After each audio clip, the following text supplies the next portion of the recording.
అన్న బీసీ అని వస్తున్నా బీసీల కోసం కొట్లాడేది ఎవరు చెప్పన్నా? ఇప్పుడు పోటీ చేసేవాళ్ళు ఎప్పుడన్నా బీసీల కోసం ఉద్యమాలు చేసిర్రా? అరే బీసీల కోసం కొట్లాడితే మనం బీసీ ముఖ్యమంత్రి అనేదే మనమే. ఇలా ముస్లింలు 10% మందిని హిందువులు కలిపితే బీసీలు కలిపితే ఇప్పుడు పోటీ చేస్తున్న వాళ్ళు వాళ్ళ పార్టీ కానీ కొట్లాడిందా? ఇలా బీసీలకు అన్యాయం చేస్తే కొట్లాడేది ఎవరు? డిమాండ్ చేసేది ఎవరు? మనం డిమాండ్ చేస్తున్నారు. బీసీల పార్టీ ఏమనేది ఇలా అగ్రవర్ణాల్లో పేదలను కూడా వదిలిపెట్టలే మనం. వాళ్ళకు కూడా రిజర్వేషన్ సౌకర్యం కల్పించిన ఘనత భారతీయ జనతా పార్టీ. కానీ భారతీయ జనతా పార్టీ అంటేనే పేదల పార్టీ. ఇవాళ కొంతమంది వచ్చి ఇలా అందరూ అదే మేము బీసీలకు ఇది చేస్తాం, మేము బీసీలకు ఇది చేస్తాం, మేము ఎలక్షన్ రాగానే బీసీలు గుర్తొస్తారు. ఈ ఎలక్షన్లు పోయినాయంటే కదా బీసీలు గుర్తురారు. ఇక మరి బీసీలకు పోయినసారి రాజశేఖర రెడ్డి గవర్నమెంట్ అప్పుడు 4% రిజర్వేషన్లు ఇచ్చి బీసీలను మోసం చేస్తే ఏ పార్టీ మాట్లాడలే. అప్పుడు లాఠీ దెబ్బలు తిన్నది మనమే, కేసులు అయింది మనమే. రాజశేఖర రెడ్డి గవర్నమెంట్ అప్పుడు హైదరాబాద్లో హిందువులు గెలవాల్సినటువంటి 32 సీట్లలో ఇలా ముస్లిమ్స్ గెలిచారు. కారకులు బీసీలకు అన్యాయం చేసింది ఎవరు? అప్పుడు కాంగ్రెస్ పార్టీ. మరి ఇప్పుడు పోటీ చేస్తున్న వాళ్ళు ఎవరైనా బీసీల గురించి మాట్లాడిరా? మాట్లాడింది మనమే. ఇప్పుడు నిన్నగాక మొన్న గులకరణ పేరుతోని కాంగ్రెస్ పార్టీ 10% ముస్లింలను బీసీలో కలిపితే ఇలా బీసీలకు అన్యాయం జరుగుతుందా జరుగుతుందా? మరి తప్పు అని ఎవడన్నా అంటుండే ఎవడన్నా మనంతా పట్టుడా? మరి బీసీలకు అన్యాయం జరిగితే మాట్లాడిన వాళ్ళు ఇలా బీసీలు అని చెప్పి కాంగ్రెస్ వాళ్ళు ఇక వేరేటోళ్ళు బీఎస్పీ వాళ్ళు వీళ్ళొచ్చి మేము బీసీ అంటున్నారు. మోసపోద్దన్న. రేపు బీజేపీ కాక ఎవ్వరు గెలిచినా కూడా వాళ్ళు గెలిచినాక ఏ పార్టీకి పోతారు? వాళ్ళు కాంగ్రెస్ పార్టీకి పోతారు. పోతారా? పోరా? ఇండిపెండెంట్ ఉంటారు లేదు వాళ్ళ. గెలిచినాక వాళ్ళు పోయేదంతా కూడా కాంగ్రెస్ పార్టీకే. ఏమనంటే అధికార పార్టీ కదా అంటారు. ఇవాళ నిర్భయంగా ఇలా నిజాయితీగా నిబద్ధతతో కొట్లాడేది కేవలం భారతీయ జనతా పార్టీ అభ్యర్థులు మాత్రమైన విషయాన్ని మనం గుర్తుంచుకోవాలన్న. కాబట్టి కులగణన పేరుతో మోసం చేసిరు వాళ్ళు. కులగణన పేరుతో మోసం చేస్తే కొట్టాడింది మనం. వాళ్ళ బీసీలకు ఇచ్చే రిజర్వేషన్ కాంగ్రెస్ పార్టీ ఇస్తే తెలుసా అన్న? ఎంత ఇస్తున్నారు?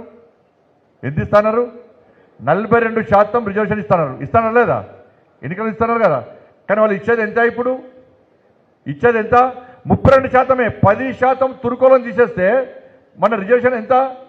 32% బీసీలకు రిజర్వేషన్ ఇచ్చి 42% ఇస్తాము, కేంద్రం ఆమోదించాలని చెప్పి కాంగ్రెస్ పార్టీ డిమాండ్ చేస్తున్నది. నేను క్లియర్ కట్గా చెప్పిన, మీరు 42% తురుకోలను తీసేసి 42% బీసీలకు రిజర్వేషన్ ఇస్తా అంటే మాత్రమే మేము ఆమోదిస్తాం. దానిలో ముస్లింలు కలిపితే ఎట్టి పట్ల ఆమోదించాం. మాది బీసీల పార్టీ, బీసీలకు సాయం చేసే పార్టీ, అగ్రవర్ణాల్లో పేదలు కూడా సాయం చేసే పార్టీ, ఎస్సీ ఎస్టీలలో పేదలకు సాయం చేసే పార్టీ. మాది పేదల పార్టీ కాబట్టి పేదల గురించి ఆలోచిస్తుంది తప్ప మాకు అటు ఇటు మాకు సవాల్ లేదు. దాన్ని ఎట్టి బస్సులో తిరస్కరిస్తాము.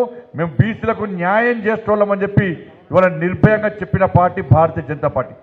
మరి ఇవాళ పోటీ చేస్తున్న అభ్యర్థులు దీని తప్పు అని ఎందుకు మాట్లాడలేరన్నా?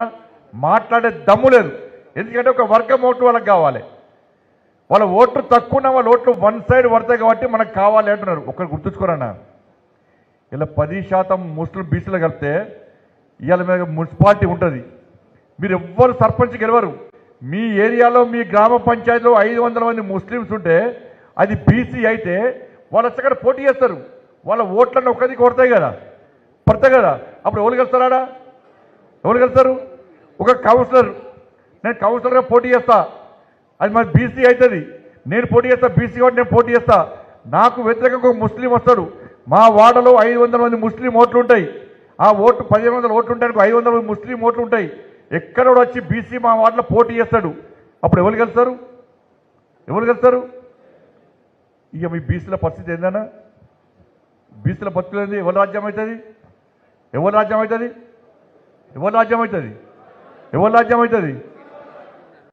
మరి ఎట్లా ఒప్పుకుంటారన్నా?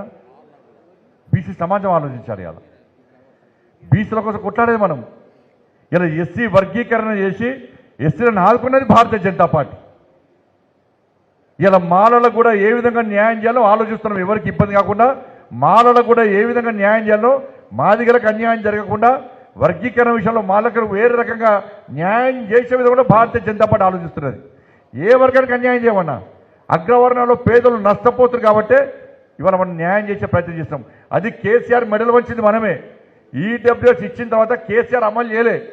అమలు చేయకుంటే మనం అప్పుడు స్టేట్ ప్రెసిడెంట్గా ఉన్నప్పుడు కేసీఆర్ నువ్వు అమలు చేయకుంటే మా ప్రభుత్వం వస్తుంది, నెక్స్ట్ మా ప్రభుత్వం వస్తే ఈడబ్ల్యూఎస్ పక్కా అమలు చేస్తామంటే భయపడి కేసీఆర్ అమలు చేసిండంటే ఇవాళ కేవలం భారతీయ జనతా పార్టీ కార్యకర్తలు కొట్లాడారు కాబట్టే ఈడబ్ల్యూఎస్ కేసీఆర్ అమలు చేసిండు వాళ్ళ.